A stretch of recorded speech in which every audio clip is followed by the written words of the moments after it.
Everyone, my name is Indu. I'm studying in 8th class. ఈరోజు మేము ఒక skit చేయబోతున్నాం. ఆ స్కిట్ పేరు పల్లె ఎలుక పట్నం ఎలుక. ఆ స్కిట్లో క్యారెక్టర్స్ పల్లె ఎలుకలు, పట్నం ఎలుక, సిలిండర్, మనిషి, పిల్లి.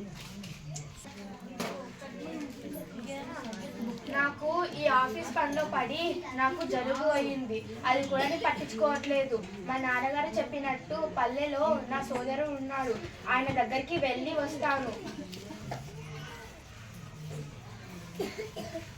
పల్లె ఎలుకలు ఎలా ఉన్నారు?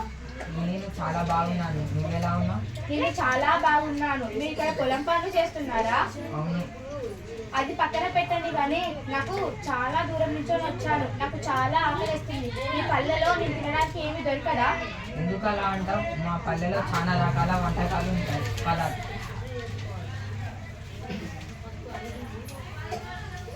ఏవి చూపి. ఇదిగో వడ్లు, జున్ను.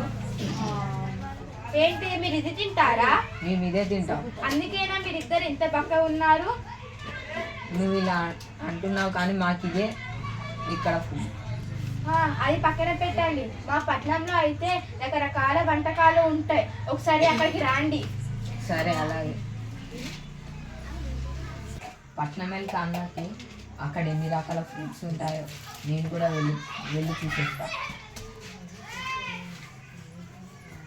పట్నం వెళ్క ఎలా ఉన్నావు? నేను చాలా బాగున్నా. పల్లె నువ్వెలా ఉన్నావు? నేను చాలా బాగున్నాను. సరే, కానీ ఇక్కడ పట్నంలో ఏమేమి రకాల ఆహారం ఉంటుందో చూపిస్తానన్నావు, ఒకసారి చూపి.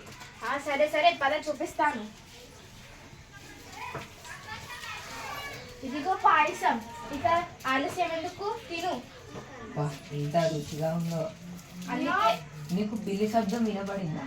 లేదు, కానీ ఫస్ట్ ఇది తిను.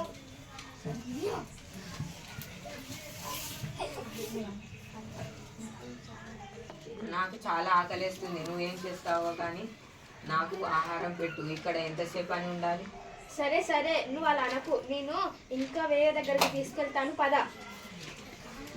టేబుల్ పైన చూడు, ఎంత రకరకాల వంటకాలు ఉన్నాయి. ఇంకెందుకు ఆలస్యం, తిను. నువ్వు అన్నట్టుగానే చాలా బాగున్నాయి. చూ అమ్మ ఎలుకలు చూ. ఏంటి ఈ పిచ్చి ఎలుకలు నా ఇంట్లో పడి ఉన్నాయి? ఈ సిటీ అంటే ఇదా? పట్నం అంటే ఇదా? అవును, ఇదే. ఏంటి ఇక్కడ ఎలా ఉంటున్నారు మీరు ఈ పిల్లులు?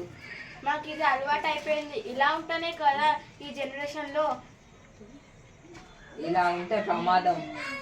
అవునా, మరి నువ్వెలా ఉంటావు? అక్కడ నాకు ఇలా ఏమి ఉండవు. భయం ఉండదు, కంగారు ఉండదు. అక్కడ మమ్మల్ని ఎవ్వరు ఏమీ అనరు. నాకు నచ్చినట్టు నేను ఉంటా. జున్ను, చెరుకు, వీటితోటే మేము బతుకుతాం. అవునా, సరే.